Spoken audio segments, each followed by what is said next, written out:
Bismillahirrahmanirrahim. Assalamualaikum warahmatullahi wabarakatuh. Bismillah, walhamdulillah, wassalatu wassalamu ala sayyidina Muhammad ibn Abdullah wa ala alihi wa sahbihi wa man wala amma ba'du. Baik, pada kesempatan kali ini kita akan melanjutkan kajian kita, yaitu kajian terkait dengan toharoh. Pada kesempatan kali ini kita sudah masuk ke pembahasan terkait dengan wudhu. Baik, kemudian juga nanti kita akan membahas terkait dengan al-ghuslu, dan yang terakhir itu kita akan membahas terkait dengan tayamum. Nah, sebelumnya kan kita sudah membahas beberapa poin, baik itu hadas, kemudian cara membersihkan najis, pembagiannya, kemudian macam-macam taharah dan lain-lain. Sekarang kita masuk kepada uh, tujuan daripada taharah ini, atau tata cara dalam melakukan taharah. Nah, uh, apa sih wudhu itu? Jadi sebelum kita mengetahui, atau sebelum kita membahas terkait dengan sesuatu, kita mesti mengetahui apa definisi daripada sesuatu tersebut. Definisi daripada wudhu itu ismun ligosli a'do'in maksusatin biniyatin maksusatin ala wajihin maksusin, yaitu suatu perbuatan yang tindakan atau perbuatan tersebut itu eh, membasuh anggota-anggota badan yang khusus, biniatin maksusin, dengan niat yang khusus juga, ala wajihin maksusin, dan juga dengan tata cara yang khusus. Jadi di dalam takrif ini, di dalam definisi ini, ada tiga aspek yang mesti kita bahas, yaitu pertama, membasuh anggota badan yang khusus. Itu kita akan mencari tahu apa aja sih anggota-anggota badan yang khusus ini yang dimaksud dari definisi ini. Kemudian biniatin maksusatin, apa sih niat khusus yang dimaksud dengan definisi ini? Yang terakhir itu ala wajihin maksusin, dengan tata cara yang khusus. Jadi ada tiga aspek yang mesti kita bahas di dalam bab wudhu ini.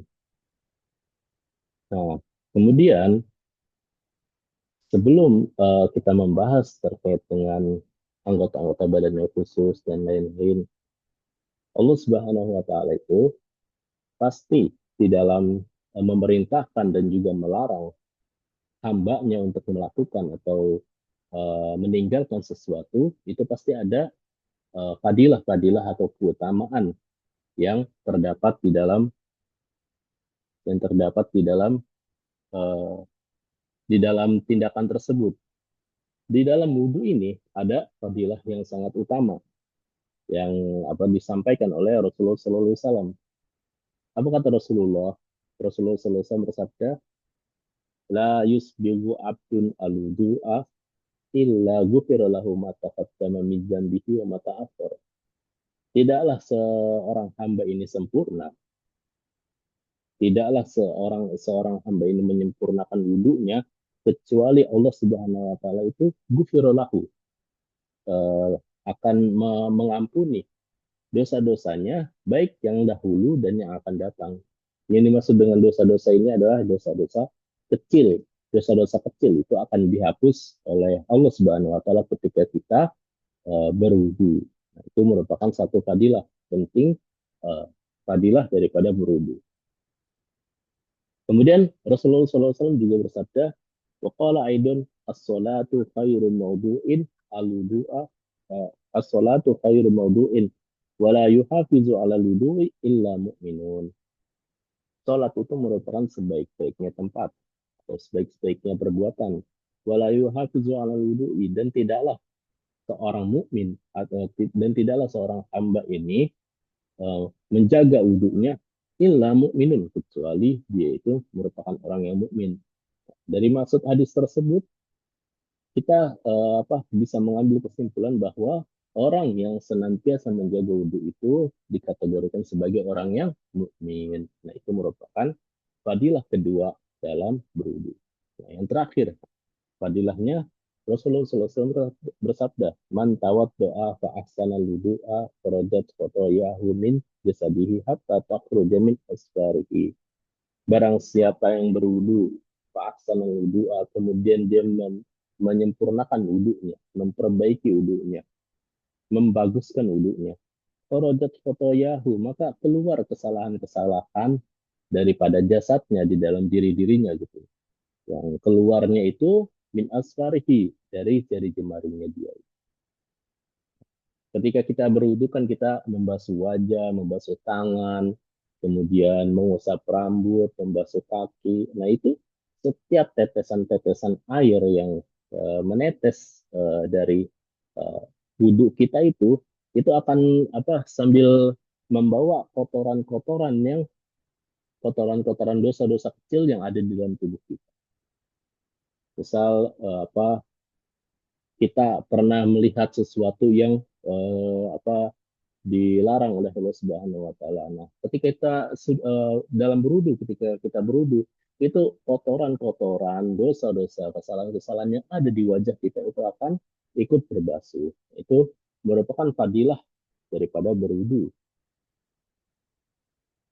Nah, setelah kita membahas terkait dengan fadilah daripada wudu, kita akan membahas terkait dengan fardu-fardu wudu itu sendiri. Fardu wudu itu ada 6. Yang 4 perkara itu disebutkan di dalam Al-Quran. Nah, sedangkan duanya yaitu niat dan tertib itu disebutkan di dalam hadis Nabi Muhammad SAW. Nah, fardu-fardu itu wudhu itu apa saja? Yang pertama itu niat, membasuh wajah, membasuh kedua tangan, membasuh sebagian rambut, membasuh kedua kaki, dan tertib. Kan sudah apa ya sudah mafhum atau sudah kita ketahui secara umum itu bahwa Allah Subhanahu wa taala itu berfirman, ya ayyuhalladzina amanu idza kuntum ila sholati faghsilu wujuhakum wa aydiyakum ilal marafiq wamsahu bi ru'usikum wa arjulakum ilal ka'bayn. Itu kan ada apa?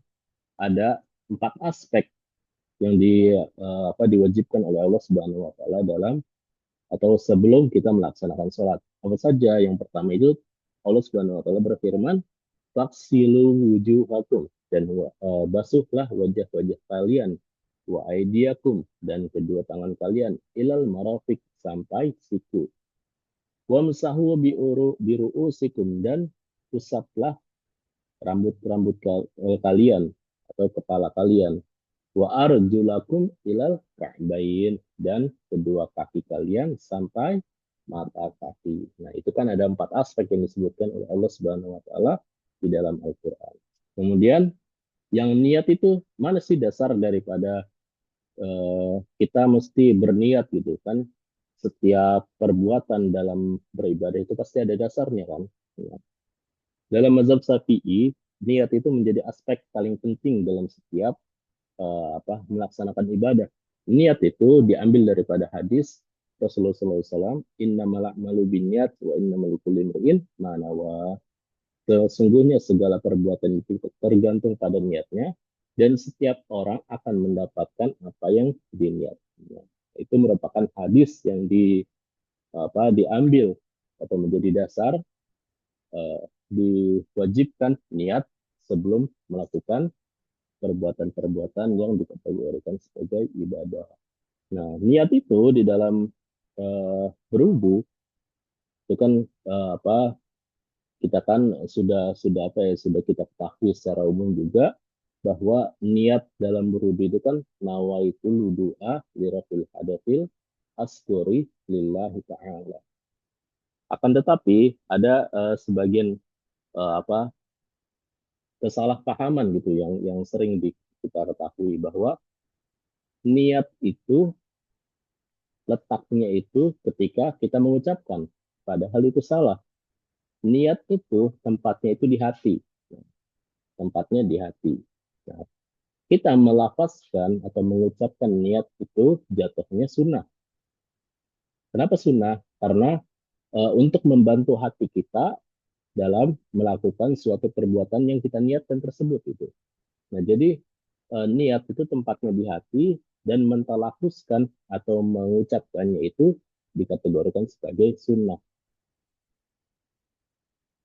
Kemudian kan sebelum kita berwudu kita niat dulu, nawaitul wudu'a li rafil hadatsil asghari lillahi ta'ala. Tempat daripada niat itu di mana sih kan? Jadi kan Allah Subhanahu wa taala berfirman kan, wafaksilu wujuhakum, dan basuhlah wajah-wajah kalian. Nah, berarti kategori fardu yang pertama itu masuk apa? Membasuh wajah. Nah, itu kan fardu yang pertama. Nah, berarti tempat atau letak kita berniat itu awalnya itu ketika kita membasuh wajah. Jadi ketika kita apa namanya berwudu kan, kita ngambil air, nah kita saat kita apa namanya mau mau membasuh wajah kita, nah itu kita dibarengi gitu, dibarengi dengan niat. Nah sebelumnya itu apa agar agar hati kita kuat gitu, melakukan sesuatu yang kita niatkan, kita mentalafuzkannya dulu. Jadi caranya begini, pertama kita berniat dulu, nawaitu wudu ali rafil hadatsil asghari lillahi taala. Kita ambil air. Nah saat kita membasuh wajah, itu di dalam hati kita niat lagi gitu. Niatnya cukup niat yang pendek aja. Nawaitu doa lillahi ta'ala, cukup gitu. Nah, ketika kita membasuh wajah kita kayak gitu. Nah, itu sambil niat. Gitu, membasuh wajah itu sambil niat. Nah, itu apa tempat di apa namanya tempat ketika kita membaca niat. Nah, niatnya itu dalam hati. Nah, mentalafuzkannya itu sebelum kita membasuh wajah. Itu kategorinya sunnah. Nah, kenapa niat itu mesti apa namanya berbarengan dengan suatu perbuatan gitu? Karena kalau misalnya kita berniat melakukan sesuatu, misal contohnya saya niat mau pergi ke sekolah 1 jam kemudian, apakah itu dikategorikan sebagai niat? Nah, itu bukan dikategorikan sebagai niat, akan tetapi dikategorikan sebagai azm, al-azmu, tekad, atau dalam bahasanya itu bahasa Indonesia tekad. Nah, kita hanya bertekad gitu, bukan berniat. Nah, tapi kan kalau di apa di Indonesia ini kan antara niat dan tekad itu hampir 11-12 lah gitu. Hampir sama gitu. Tapi kalau di apa di dalam fikih niat itu harus muqtarinan bi fi'lihi, harus berbarengan dengan perbuatannya. Nggak boleh beda, misal 10 menit gitu. 5 menit itu nggak boleh, mesti berbarengan dengan perbuatannya.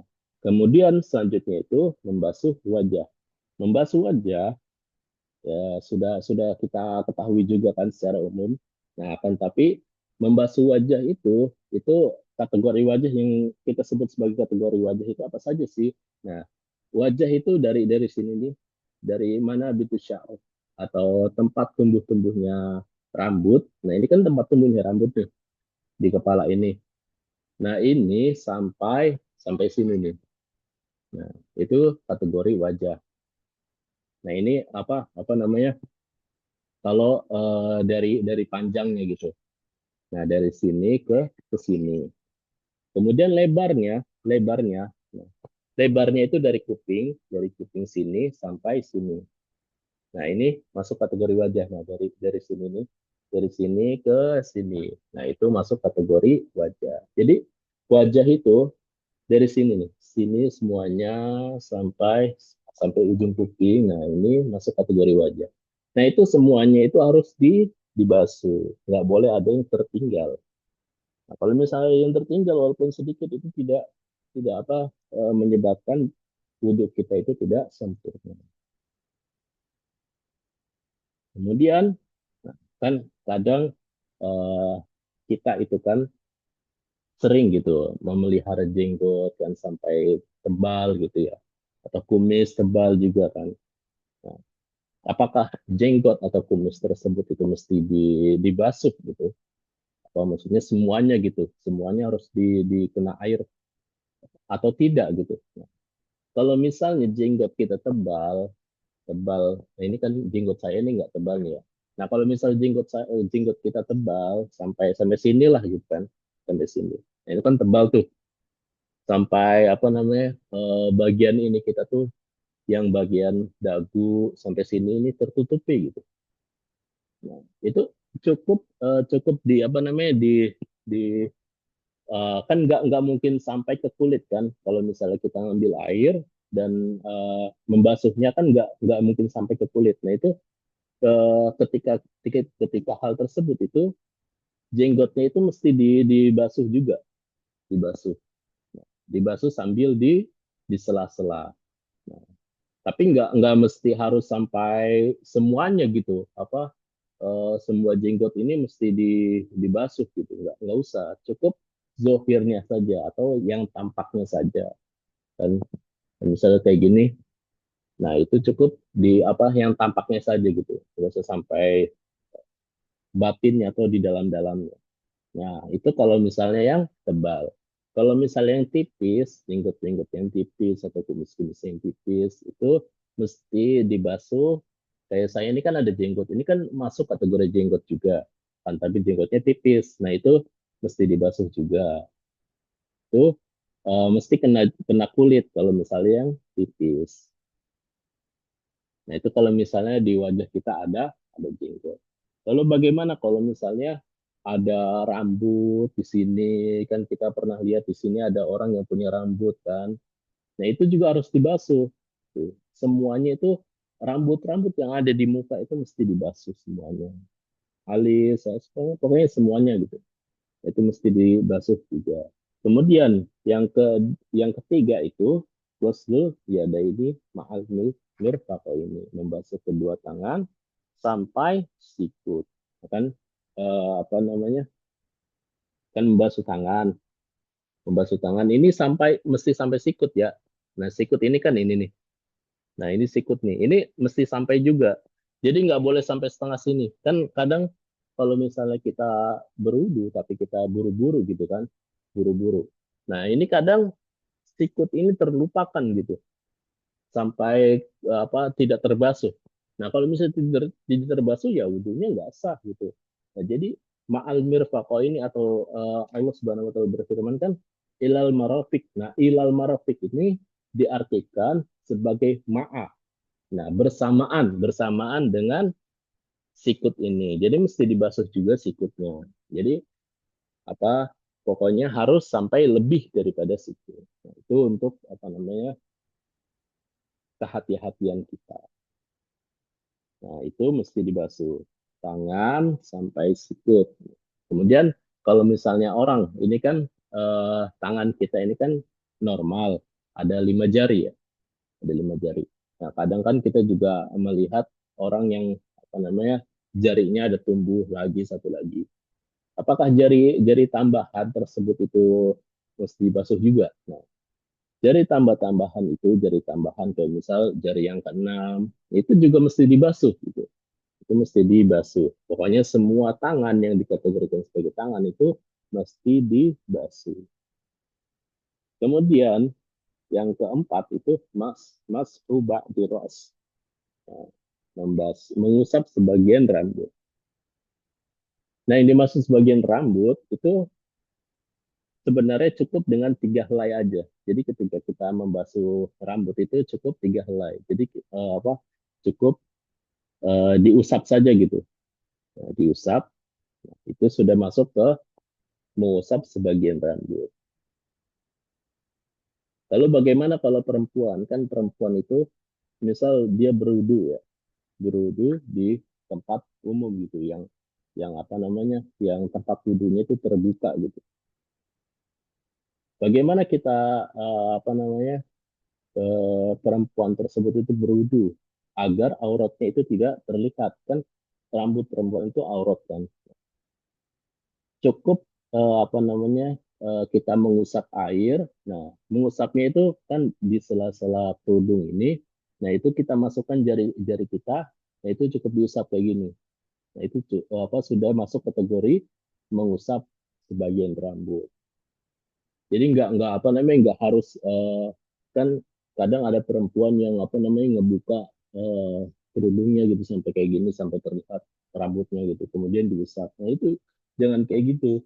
Jadi cukup kerudungnya tetap dipakai apa ambil air untuk mengusap rambut cukup begini aja di sela-sela kerudungnya. Itu untuk perempuan jika berwudu di tempat yang umum. Kemudian selanjutnya itu ghuslu rijlain ma'al ka'bain. Nah, membasuh kedua kaki sampai sikut. Nah, sikut pokoknya sudah tahu lah ya, kaki bisa dibayangkan, kan agak sulit juga kalau saya mengangkat kaki saya. Nah, jadi kita kita sudah tahu lah kaki itu seperti apa kan. Jadi kaki kaki bisa dibayangkan, kaki itu dibasuh dibasuh sampai kedua mata kaki. Nah, itu mesti dibasuh. Nah, kadang kadang itu ada sebagian orang itu kalau misalnya wudhu wudhu dengan cepat itu, misal dia eh, apa cuman meletakkan kakinya gitu, nggak apa namanya, nggak dibantu dengan tangan, itu kadang apa namanya, tumitnya tumitnya itu nggak terbasuh. Nah, ketika tumit kaki itu nggak terbasuh, itu juga wudhunya itu tidak apa namanya, tidak sempurna gitu. Jadi kita mesti memperhatikan tumit kita juga, memperhatikan tumit kita agar terbasuh juga. Jadi kaki itu mesti terbasuh juga sampai kedua mata kaki. Nah, yang terakhir itu tertib. Apa yang dimaksud dengan tertib? Yaitu tertib dari niat, membasuh wajah, membasuh kedua tangan, mengusap sebagian rambut, membasuh kedua kaki. Nah, itu mesti dilakukan satu persatu. Jangan dibalik-balik gitu. Misal membasuh wajah itu pertama, kemudian niat itu kedua, mengusap sebagian rambut itu ketiga. Itu jangan kayak gitu. Itu tidak dikategorikan sebagai tertib. Itu mesti tertib. Nah, setelah kita mengetahui fardu-fardu wudhu, jadi kita harus menghafal dulu nih. Kita harus mengetahui dan menghafal fardu-fardu itu wudhu itu apa saja. Selanjutnya kita akan membahas terkait dengan sunnah-sunnah wudhu. Kenapa sih kita apa namanya? Kenapa sih kita mesti mengetahui fardu-fardu wudhu dan sunnah-sunnahnya? Karena seseorang yang tidak mengetahui fardu-fardu wudhu dan tidak bisa membedakan antara fardu dan sunnah wudhu, itu bisa apa namanya, bisa dikategorikan orang yang berwudhu itu tidak sah gitu. Jadi sebelum kita mengetahui sunnah-sunnah wudhu, kita mesti mengetahui fardu-fardunya dulu, harus mengetahui dan menghafalnya.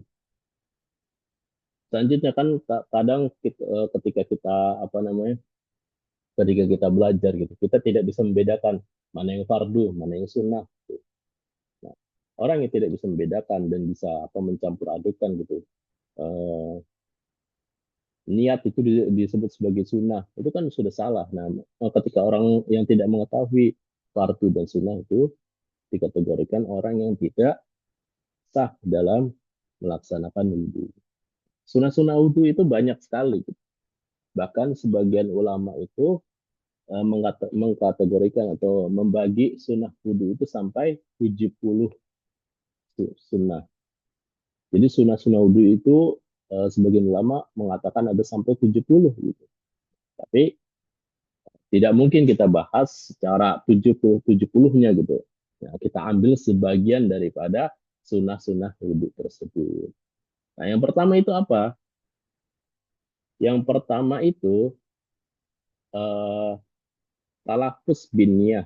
Jadi apa namanya, kita kita mentalafuskan niat niat apa namanya, niat sunnah wudhu. Jadi kita bedakan, yang pertama kali kita talafuskan itu niat sunnah wudhu. Kemudian setelah apa namanya, setelah kita melaksanakan sunnah-sunnah wudhu sampai atau sebelum kita membasuh wajah itu kita niat niat wajib wudhu. Jadi ada dua niat dalam wudhu itu. Pertama, sebelum kita membasuh tangan itu kan, tangan ini kan, telapak tangan ini kan sunnah. Nah, sebelum kita membasuh telapak tangan itu kita mengucapkan sunnah wudhunya dulu. Apa sunnah apa? Bagaimana kita mengucapkannya? Nawaitu sunanal wudu'i. Saya berniat sunnah-sunnah wudu. Itu yang pertama kali kita ucapkan. Setelah kita mengucapkan sunnah wudu, kemudian kita atas niyah wa ta'awud. Kita mengucapkan bismillah dan ta'awud, mengucapkan ta'awud. Bunyinya bagaimana? Bunyinya untuk tasmiyah dan ta'awud itu yang sempurna itu ta'udzubillahi minasyaitonirrajim, bismillahirrahmanirrahim. Rabbi a'udzubika min hamazati syayatin wa a'udzubika rabbi ayyahdurun. Nah, itu merupakan sunnah, itu merupakan tasmiyah dan ta'awud itu salah satu sunnah wudhu. Jadi niat dulu, niat sunnah wudhu, kemudian kita mengucapkan tasmiyah dan ta'awud.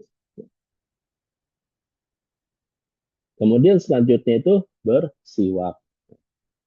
Nah, bersiwak itu sebenarnya kan kita sudah tahu kan kalau siwak itu kan yang kita lihat, yang sering kita lihat itu kan ada kayu, kayu siwak. Nah, kayu siwak eh, itu kayunya dari pohon arok, namanya pohon arok.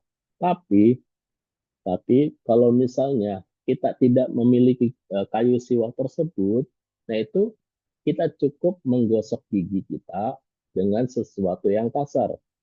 Sesuatu yang kasar apa? Kayak misal baju.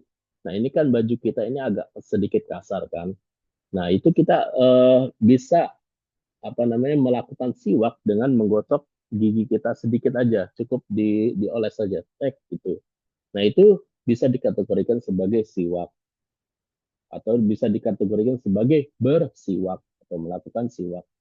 Tapi afdolnya itu atau sunnah yang paling afdolnya itu menggunakan kayu siwak tersebut. Itu kan eh, apa kita ambil kayu siwak terus kita putar-putar di gigi kita itu apa di gigi kita ini itu cara atau kategori siwak. Nah, setelah kita bersiwak, apalagi yang kita lakukan yaitu ghuslul kafain, membasuh kedua telapak tangan. Jadi setelah kita berniat sunnah wudhu, kemudian kita mengucapkan Bismillah, kemudian kita bersiwak, selanjutnya kita mengusap kedua telapak tangan.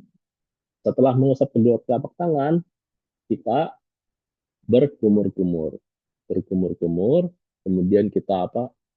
Istinsyak. Istinsyak itu apa? Memasukkan sedikit air ke hidung. Jadi kita hirup, kemudian setelah kita hirup itu kita keluarkan. Kita hirup, kita keluarkan. Setelah itu, setelah kita apa namanya tadi kan kita ambil air, kita kumur-kumur, terus kita keluarkan. Nah itu kita lakukan tiga tiga apa namanya perkara-perkara tersebut 3 kali gitu. Pertama kita berniat cukup sekali, kemudian tasmiyah dan ta'awud cukup sekali juga.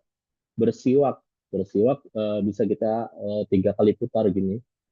Nah, keempat ghusul kafain itu 3 kali. Nah, ini baru 3 kali. Madmadah dan istinsyak itu 3 kali juga. Istinsyar itu mengeluarkan air dari hidung. Setelah kita hirup, kita keluarkan. Nah, itu disebut sebagai istinsyar. Nah, itu 3 kali juga. Itu disebut sebagai sunah-sunah dalam berwudu.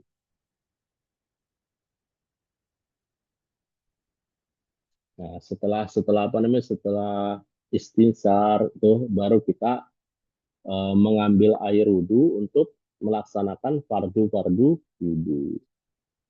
Nah, kan tadi yang pertama itu kan kita berniat, kemudian kita apa namanya? Kemudian kita tasmiyah, siwak, ghusl kafain, matmadu, istinsyak, istinsar. Kemudian kita eh, berniat wudhu lagi, tapi berniat yang fardu. Yang awal itu berniat sunnah, yang kedua itu berniat fardu.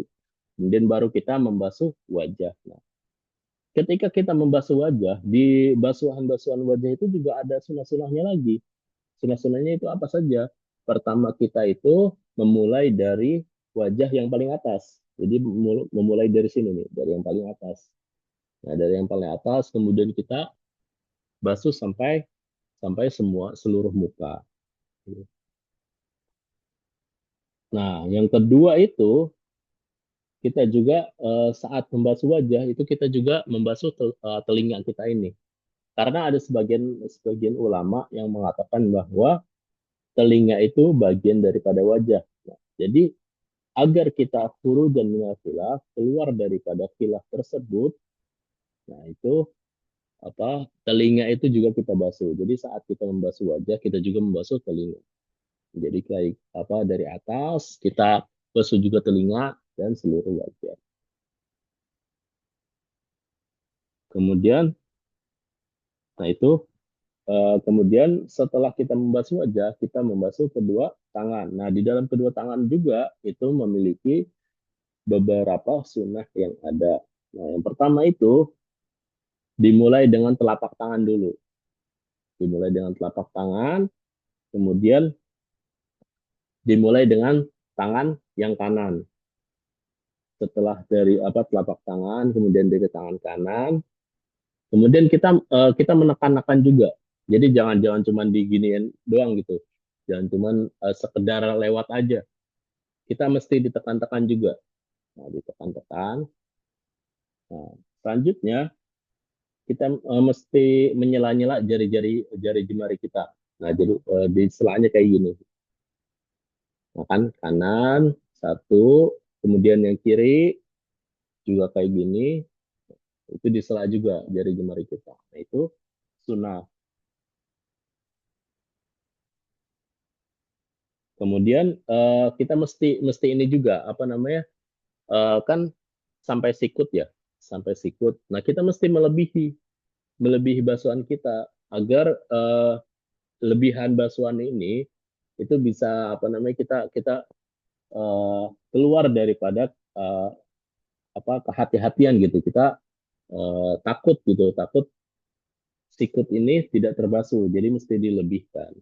Nah, selanjutnya yang keempat itu, nah di dalam membasuh wajah atau di dalam mengusap sebagian rambut, itu juga ada tata caranya, ada sunah-sunahnya. Nah, kan dalam mazhab Syafi'i itu mengusap sebagian rambut cukup. Nah, akan tetapi sunnahnya itu kita mengusap seluruh rambut kita. Nah, untuk laki-laki itu caranya gini, kita ambil air, kemudian jempol kita ini kita taruh sini. Nah, kita kita gini ini.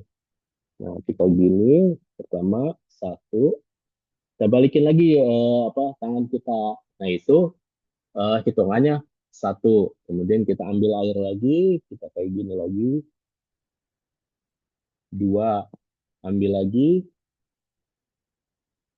Tiga. Jadi kita jari jemari kita tarik ke belakang, kemudian setelah itu kita tarik ke depan. Nah itu merupakan sunnah daripada berwudu atau sunnah mengusap rambut.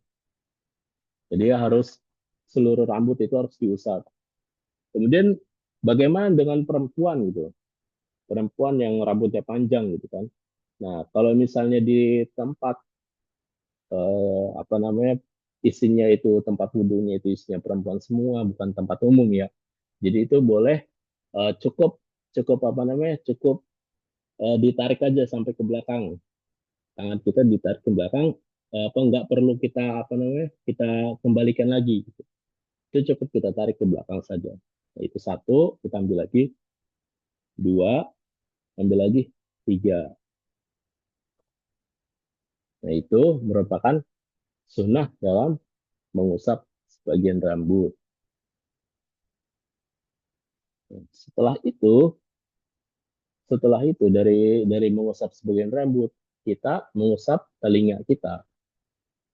Nah, telinga kita itu kan kita usap kayak gini nih. Kita ambil air, usap kayak gini satu. Jadi apa namanya?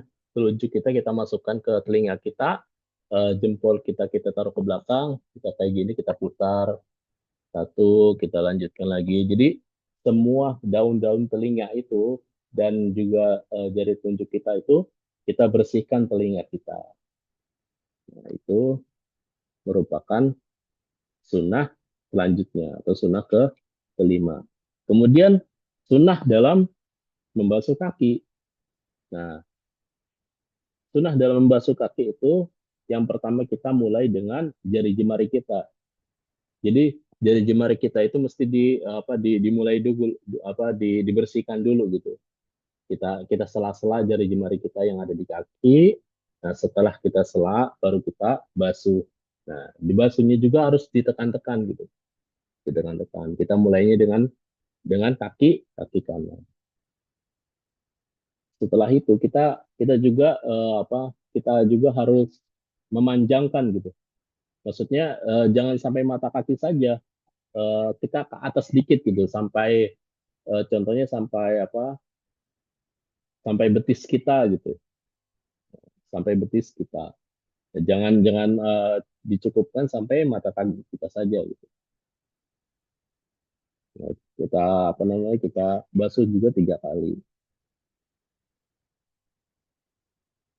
Kemudian setelah kita basuh kaki kita, kemudian kita menghadap kiblat, lalu kita berdoa. Doanya bagaimana? Doanya asyhadu an la ilaha illallah wahdahu la syarikalah wa asyhadu anna Muhammadan abduhu wa rasuluh. Allahumma ja'alni minat tawabina wa ja'alni minal mutatahhirin wa ja'alni min ibadika sholihin.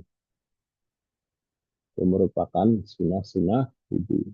Nah, selanjutnya, setelah kita membahas terkait dengan wudhu, kita lanjut ke perkara-perkara eh, yang membatalkan wudhu. Perkara-perkara yang membatalkan wudhu itu apa saja? Perkara-perkara yang membatalkan wudhu itu pertama, al-kharij min ahadis sabilain, keluarnya sesuatu dari dubur atau tubul. Nah, dari dubur atau tubul kita.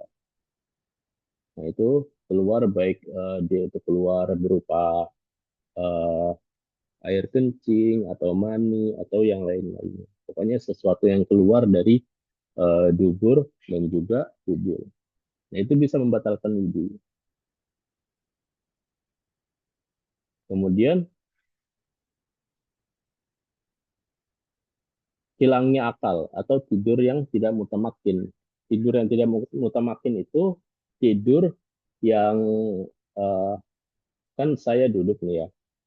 Ini saya duduk itu disebut sebagai saya duduk kemudian saya memejamkan mata. Saya duduk memejamkan mata, kemudian uh, pantat saya itu uh, menempel gitu di lantai, menempel di lantai dan tidak condong ke kanan atau condong ke kiri gitu. Jadi lurus gitu. Nah, ketika lurus itu disebut sebagai tidur yang mutamakin. Tidur yang mutamakin. Nah, kalau misalnya tidur yang tidak mutamakin itu bagaimana kategorinya? Tidur yang tidak mutamakin itu kayak tidur telentang atau tidur dia menyender sehingga bokongnya itu agak sedikit ke atas atau agak condong ke kiri, condong ke kanan.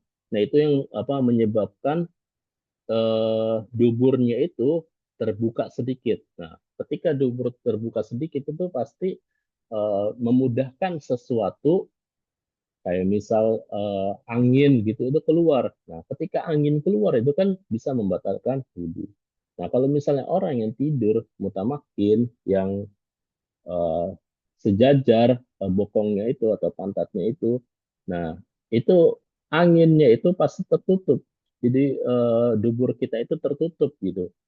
Jadi membuat angin itu tidak keluar gitu dari dubur kita. Kemudian selanjutnya itu hilangnya akal disebabkan mabuk, pingsan atau eh, pingsan, sakit atau gila. Nah, ketika akal kita hilang itu bisa menyebabkan batalnya wudhu. Kemudian bersentuhan dengan yang bukan mahram itu juga membatalkan wudhu. Bersentuhan antara kulit laki-laki dengan kulit perempuan yang keduanya itu sudah besar dan juga keduanya itu asing. Maksudnya asing itu bukan bukan bagian orang yang bukan dikategorikan sebagai mahramnya. tanpa penghalang juga gitu. Jadi kalau misalnya saya menyentuh seseorang perempuan yang perempuan tersebut itu bisa saya nikahi, nah itu juga eh, membatalkan wudhu tanpa adanya penghalang. Lalu bagaimana kalau misalnya saya menyentuh perempuan dan perempuan tersebut itu eh, apa ada penghalangnya gitu, kayak misal bajunya tuh. Nah itu tidak apa namanya tidak bisa membatalkan wudhu karena ada penghalang. Penghalangnya apa? Penghalangnya itu baju. Jadi apa persentuhannya itu mesti kulit antara kulit, mesti kulit antara kulit. Kemudian selanjutnya itu menyentuh kubul atau dubur sendiri atau orang lain. Eh, Ketika kita menyentuh kubul atau dubur kita dengan apa telapak tangan kita ini telapak tangan. Nah, sedangkan ini bukan telapak tangan. Jadi kalau misalnya kita menyentuh menyentuh kubul atau dubur kita sendiri atau orang lain dengan telapak tangan itu membatalkan wudhu. Kalau misalnya dengan apa namanya dengan eh, ini apa namanya ya? Pokoknya ini kalau misalnya kita menyentuh dubur atau kubur kita dengan atas dengan tangan ini tidak membatalkan wudhu. Jadi yang membatalkan wudhu itu kita menyentuh dengan telapak tangan.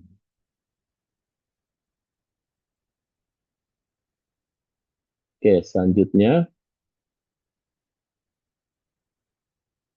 bentar. Oke, selanjutnya itu, nah, ini nanti kita bahas dulu, itu di bagian tayamum. Nah, nanti selanjutnya itu kita membahas terkait dengan al-ghusl atau mandi. Tadi kan sudah membahas terkait dengan wudhu.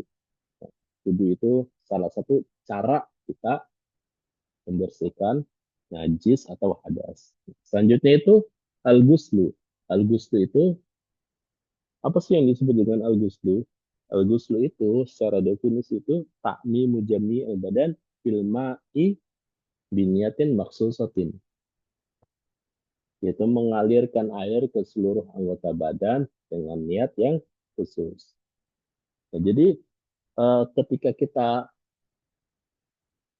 apa mengambil air segayung gitu, kemudian kita mengalirkan air ke seluruh anggota badan kita, itu yang dimaksud seluruh anggota badan itu apa setiap senti di antara badan kita ini mesti kena air gitu. Jadi setiap apa namanya, setiap badan kita ini, setiap kulit kita ini yang ada di dalam badan kita ini mesti kena air.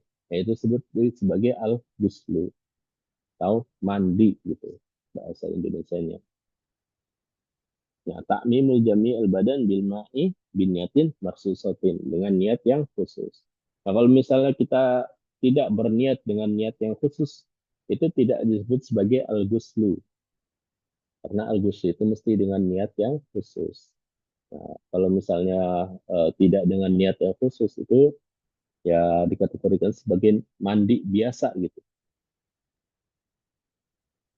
Nah, hukum-hukum daripada mandi wajib itu ada 5. Yang pertama itu wajib.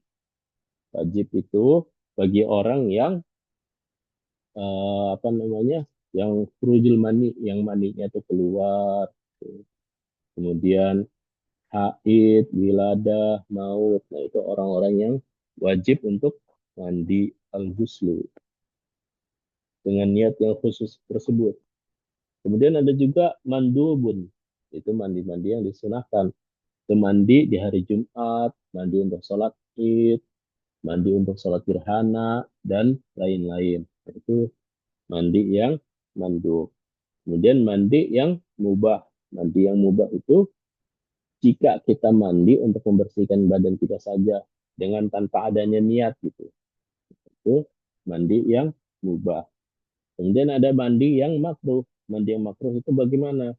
Ketika seseorang itu menyelam gitu, misal di kolam renang dia menyelam, nah orang itu dalam keadaan puasa, nah, itu makruh untuk menyelam di kolam tersebut gitu. Soalnya dalam keadaan berpuasa takut air atau sebagian air itu tertelan gitu atau masuk ke apa namanya ke lubang-lubang yang ada di dalam tubuhnya gitu. Itu makruh untuk mandi saat berpuasa. Maaf, bukan mandi, maksudnya menyelam gitu saat berpuasa atau berenang saat berpuasa. Kemudian ada lagi yang disebut sebagai haramun ma'asiyah. Dia haram untuk mandi, tapi mandinya itu sah. Itu bagaimana? Jika dia mandi dengan air curian gitu.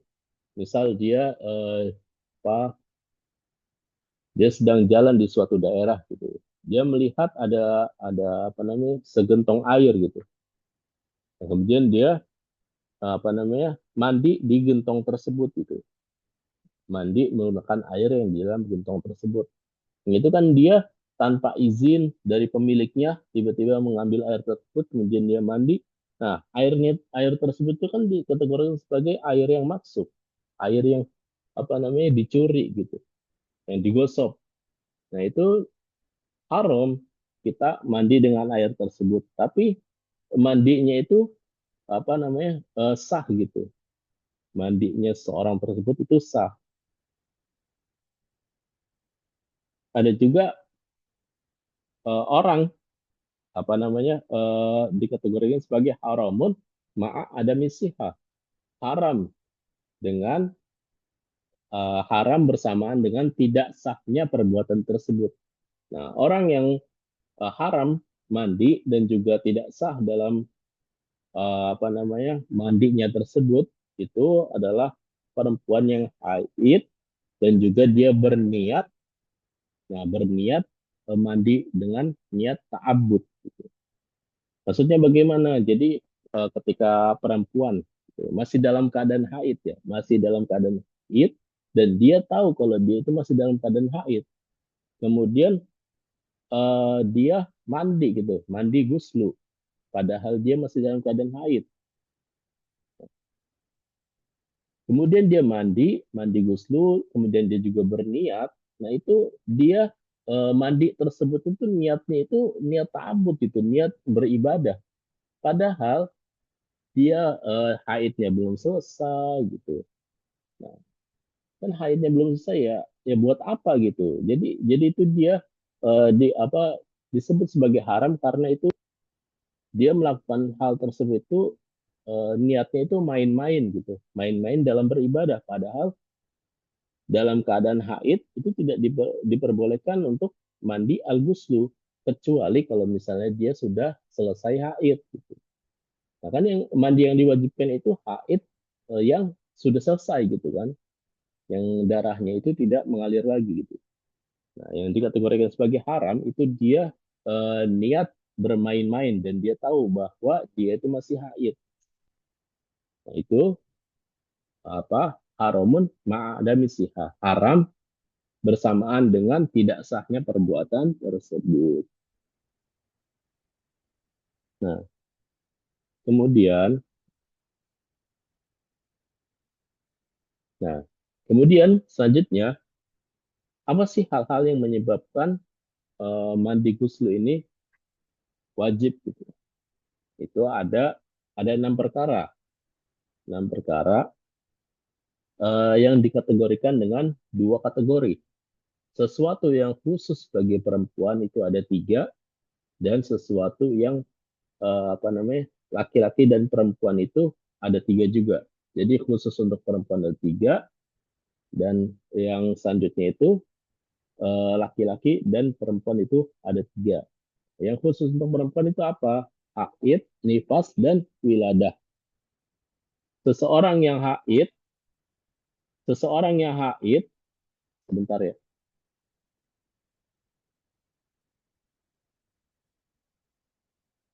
sebentar.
Oke, maaf tadi ada sedikit ini. Oke, kita lanjut. Tadi perkara-perkara yang mewajibkan kita untuk mandi ghusl atau mandi wajib.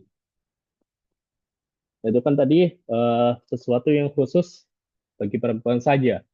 Itu ada tiga, haid, nifas, dan wiladah.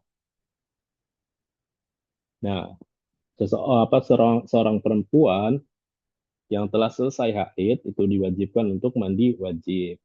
Begitu juga orang yang nifas dan juga orang yang wiladah. Nah, selanjutnya itu yang khusus bagi perempuan dan laki-laki, yaitu jima, keluarnya mani, dan meninggal.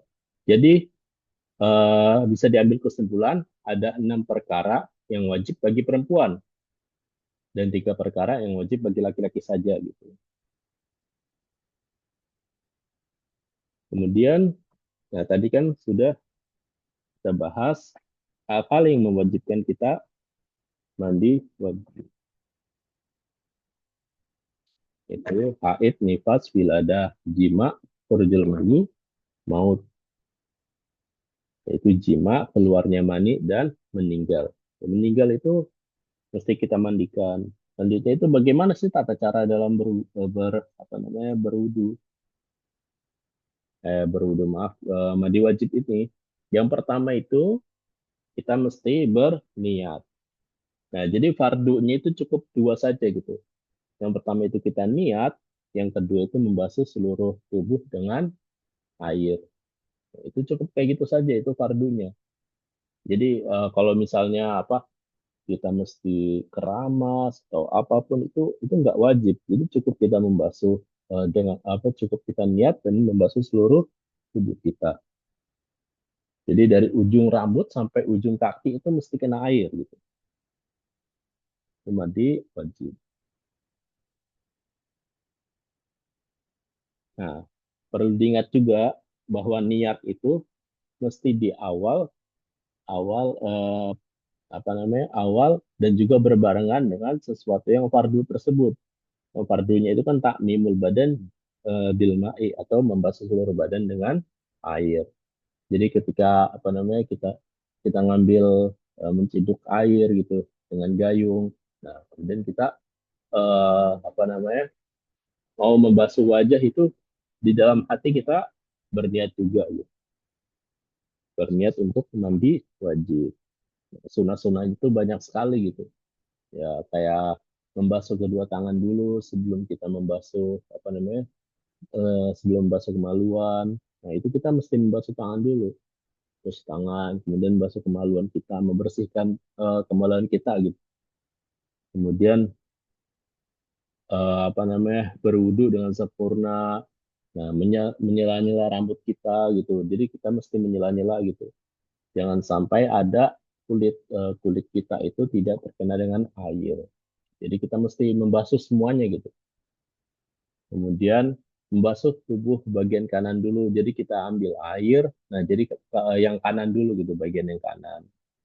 Kemudian bagian yang kiri. Nah, ketika sudah bagian yang kanan, bagian yang kiri, kemudian kita menekan-nekan badan kita gitu. Jadi perlu ditekan-tekan gitu. Jadi jangan cuman kayak gini aja gitu. Jadi perlu ditekan-tekan agar kotoran-kotorannya tuh terangkat gitu. Kemudian membasuh lipatan-lipatan badan kita. Kayak misalnya orang gemuk itu kan ada lipatan-lipatan di badannya. Nah itu mesti dibasuh gitu, mesti dibasuh bagian-bagian lipatannya di ketiak kita, pokoknya semuanya, semuanya itu mesti dibasuh. Jangan sampai ada yang terlewatkan. Itu merupakan sunnah-sunnah daripada mandi wajib. Selanjutnya kita masuk ke pembahasan terkait dengan tayamum. Nah, tayamum ini merupakan tata cara dalam menghilangkan najasah atau hadas yang terakhir. Menghilangkan hadas yang terakhir, bukan menghilangkan najasah. Najasah sudah dibahas sebelumnya. Jadi untuk menghilangkan hadas. Jadi untuk menghilangkan hadas itu kan wudhu, ghuslu, dan tayamum. Terakhir itu tayamum. Tayamum itu apa kan? Kita mesti tahu dulu definisi daripada sesuatu tersebut. Nah, tayamum itu isalu turabi ilal wajhi wal yadaini min ai makanin binyatin maksusatin. Jadi menyampaikan debu ke wajah dan kedua tangan dengan di tempat mana saja dengan niat yang khusus. Nah, itu mesti itu merupakan tayamum gitu. Nah, selanjutnya apa tadi kan dengan debu menyampaikan gitu, menyampaikan debu ke wajah dan juga telapak tangan kita. Niatnya itu apa? Jadi niatnya itu, jadi sebelum, jadi kan apa namanya, kita mengambil debu, nah kita berniat dulu gitu. Niatnya apa? Nawaitu tayammuma li istibahati sholati fardhan lillahi ta'ala. Nah, jadi jangan jangan apa namanya niatnya itu mesti nawa itu tayammuma li istibahati sholati untuk membolehkan gitu, untuk diperbolehkan sholat. Karena tayamum itu merupakan eh, apa namanya basuhan yang doif gitu, yang lemah gitu. Karena dia itu cuman jadi secondary gitu, bukan bukan bagian yang primernya gitu. Apa pilihan kedua lah gitu. Pilihan kedua ketika tidak ada air. Nah, ketika tidak ada air kita mesti bertayamum. Nah, itu tayamuma li istibahati sholati fardun lillahi ta'ala. Kemudian selanjutnya, apa sih syarat-syarat daripada tayamum tersebut? Syarat-syarat daripada tayamum itu kita mesti mengetahui waktu masuk sholat dulu. Jadi kita tidak diperbolehkan untuk tayamum ketika kita tidak tahu bahwa sholat tersebut itu sudah masuk gitu. Misal sholat zuhur jam 12.30 gitu. Nah, sudah masuk kan? Sudah masuk waktu sholat. Nah, sekeliling kita itu tidak ada air. Kita telah mencari air di mana saja gitu. Tapi kita tidak telah apa? Kita tidak menemukan adanya air di sekitar masjid tersebut. Itu kita eh, ketika telah masuk sholat dan kita telah mencari air dan kita menemukan ada debu yang suci. Gitu. Ketika kita menemukan debu yang suci dan di debu-debu tersebut itu tidak ada najis, pokoknya debunya suci gitu. Nah, di dalam tubuh kita juga tidak ada najis ainiyah atau najis-najis yang tampak gitu. Baik di tangan, di kaki, di rambut, di muka, pokoknya semuanya itu tidak ada najis ainiyah. Tidak ada kotoran-kotoran gitu yang menempel di kulit-kulit kita. Nah, kita sudah menghilangkan najis kita gitu. Nah, baru kita diperbolehkan untuk bertayamum. Rukun-rukun tayamum itu bagaimana? Yang tadi pertama niat, nawaitu tayammuma di istibahati sholati fardhon lillahi ta'ala. Nah, kita niat kemudian kita mengambil apa namanya debu yang menempel gitu, baik di apa namanya di tembok gitu. Pokoknya debunya itu debu yang suci. Nah, kita tempelkan tangan kita, setelah kita tempelkan, kita apa namanya di ini di takfif, namanya takfif, disedikitkan gitu debu tersebut. Nah kan apa namanya biar biar di tangan kita itu nggak penuh debu gitu. Jadi kita mesti ditakfif nih, diginiin. Nah ketika sudah apa kayak gitu, kita apa namanya tempelkan eh, tangan kita yang ada debu. Nah kita tempelkan di wajah kita kayak gini. Nah itu satu. Nah, setelah itu, setelah dari apa namanya, setelah dari wajah, kita ambil lagi, kita ambil lagi, kita kayak gini lagi, kita apa namanya, kita untuk tangan gitu, tangan kayak gini. Nah, jadi kalau misalnya tangan kita kan kayak gini nih. Jadi caranya dari ujung tangan atau ujung jari di kita kayak gini, kita teruskan sampai sikut. Nah, setelah sikut itu kita putar, baru jari jempol kita itu kita tempelkan ke atas lengan kita tarik ke atas sampai jempol kita kayak gini, baru kita pokoknya jangan lepas dulu gitu, jangan sampai lepas dulu, baru kita ambil lagi dari sini. Nah, kita ambil dari sini, kita lakukan kayak tadi. Nah, baru sampai selesai kayak gini. Nah, itu sudah apa namanya, wajah dan tangan kita sudah. Kita ambil debu lagi, kita lakukan hal kayak gitu sampai 2 kali. Jadi debu yang pertama untuk wajah, kemudian tangan, dan kita ambil debu lagi untuk wajah dan tangan. Dilakukan secara berurutan. Nah, itu merupakan rukun daripada tayamum.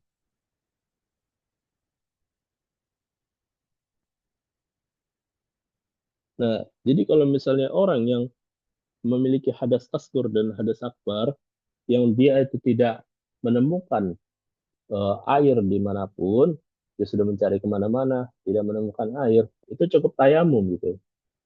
Jadi kalau misalnya dia punya hadas akbar gitu, yang diwajibkan untuk mandi wajib, nah, dia kalau misalnya nggak menemukan air, dia cukup bertayamum saja. Gitu. Nah, selanjutnya itu kita akan membahas terkait dengan sebab-sebab daripada tayamum. Nah, sebab-sebab daripada tayamum itu kan yang paling pertama itu kan tidak adanya air. Ketika seseorang sudah mencari air kemana saja gitu, di sekelilingnya dia gitu, sekeliling dia. Jadi ketika seseorang dikategorikan sudah mencari, itu dia mesti apa namanya, eh, dari tempat dia mencari sampai 600 meter ke depan, misal dia dari utara, selatan, barat, timur, dia tuh harus mencari gitu. Dia nggak boleh merasa merasa apa namanya, merasa dengan hatinya sendiri bahwa di sekitar sekeliling dia itu tidak ada air gitu. Dia hanya mengira saja gitu.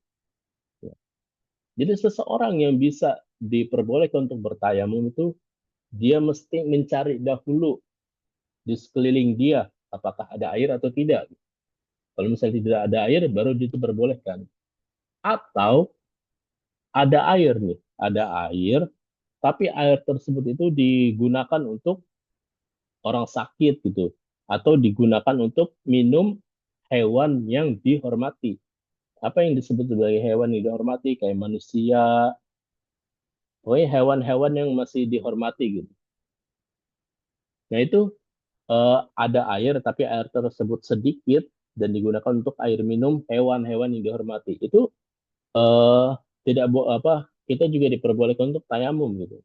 Karena air tersebut itu sedikit dan juga cuman cuman bisa dikasih apa namanya, cuman bisa digunakan untuk hewan untuk minum saja gitu. Nah, selanjutnya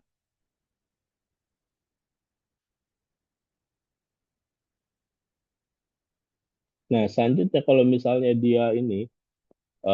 dia menemukan air gitu, dia menemukan air, tapi air tersebut itu punya orang, gitu. Punya orang, kemudian orang tersebut tuh mau memberikan airnya itu asalkan dibeli sama dia. Kalau misalnya dia mampu untuk membeli, dia mesti membeli air tersebut gitu untuk berwudu. Kalau misalnya dia tidak mampu untuk membeli air tersebut, baru dia diperbolehkan untuk bertayamum. Jadi walaupun dia menemukan air, tapi air itu bentuknya orang, ya tetap saja gitu, nggak boleh gitu. Jadi dia mesti membelinya gitu. Atau misal dia ada di hutan gitu, ada di hutan. Nah, dia menemukan air, tapi di depannya itu ada hewan-hewan buas, kayak misal singa gitu, atau macan. Yang kalau misalnya dia keluar, dia bisa apa, diterkam sehingga dia mati gitu. Ya, itu Dia juga diperbolehkan untuk bertayamum karena ada mani, ada penghalang seperti hewan buas atau musuh gitu yang siap membunuh dia gitu ketika dia berada di hutan. Itu diperbolehkan untuk bertayamum. Atau yang terakhir itu ketika dia menemukan air tapi dia sedang apa namanya sakit sakit yang keras gitu. Kalau misalnya dia sakitnya itu terkena air gitu, sakitnya itu terkena air, nah sakitnya itu makin parah gitu. Kayak misal kadang kan ada beberapa penyakit yang kalau misal dia terkena air, lukanya itu makin parah, kayak makin apa namanya borok gitu, atau makin parah dan juga tidak bisa sembuh lagi gitu. Nah itu dia diperbolehkan untuk bertayamum. Nah kalau misalnya cuma sakit biasa gitu, sakit biasa tapi dia apa namanya tetap memaksakan untuk tayamum, kayak misal dia cuma meriang gitu, dia meriang dan ada air gitu di apa namanya di rumahnya gitu di kamar mandi, tapi dia tetap memaksakan untuk tayamum gitu. Nah tayamumnya itu haram, tayamumnya itu dikategorikan sebagai tayamum yang haram.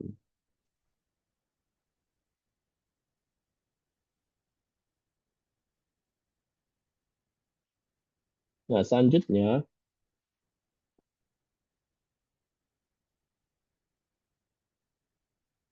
selanjutnya sunnah-sunnah dalam bertayamum. Tadi kan sudah kita membahas terkait dengan apa namanya fardu daripada tayamum.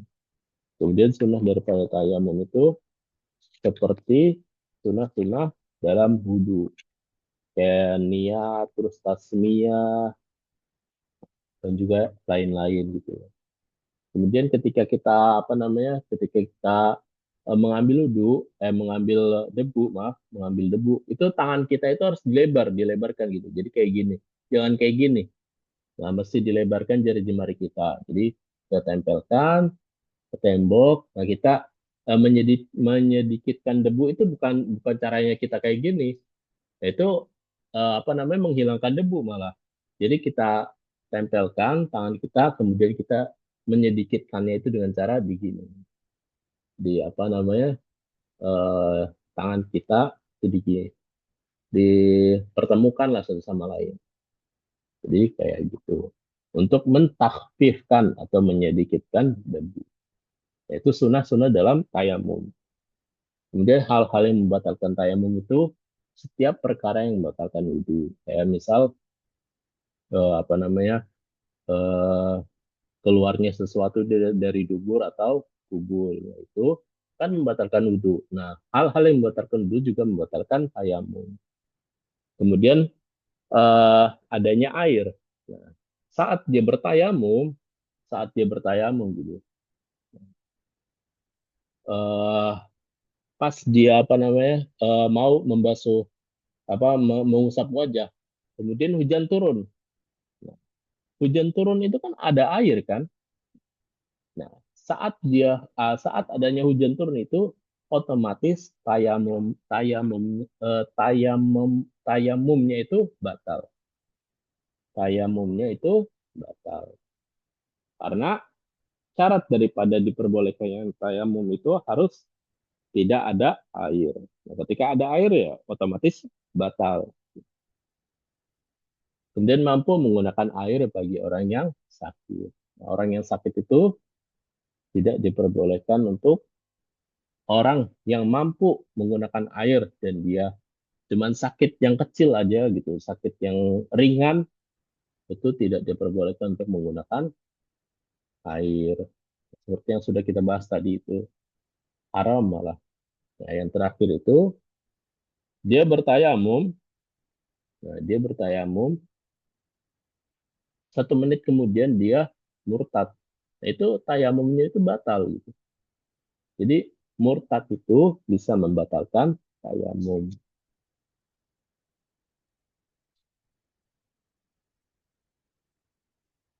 Nah, selanjutnya, oh sudah. Nah, itu pembahasan terkait dengan tayamum. Nah,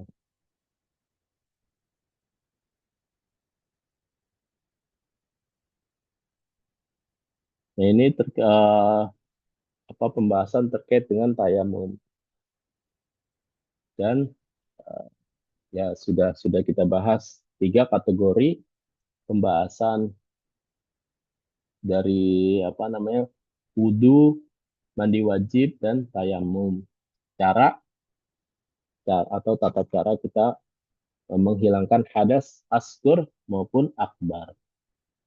Nah, dari pertemuan awal kan kita sudah membahas terkait dengan toharoh, kemudian hal-hal yang anjuran, hikmahnya, dan lain-lain. Dan sampai di pembahasan terakhir yaitu pembahasan terkait dengan tayamum. Mungkin ada sebagian teman-teman yang ingin namanya bertanya atau eh, kalau tidak ada kita cukupkan karena apa kita kita kan sebentar lagi sudah memasuki bulan puasa ya. Nanti insya Allah insya Allah kita akan mengkaji gitu mengkaji hal-hal yang apa hal-hal yang berkaitan dengan puasa. Nanti itu kita akan ada program lagi. Insya Allah mudah-mudahan teman-teman itu bisa ikut kembali di pembahasan terkait dengan hal-hal berkaitan puasa. Mudah-mudahan bisa bermanfaat. Kurang lebihnya mohon maaf. Nah, kalau misalnya ada pertanyaan yang mungkin nanti akan apa namanya yang masih tersimpan gitu dalam benak teman-teman bisa ditanyakan nanti di grup. Nah, kurang lebihnya mohon maaf. Bila ada salah kata, wallahu muwaffiq ila aqwamit thoriq. Assalamualaikum warahmatullahi wabarakatuh.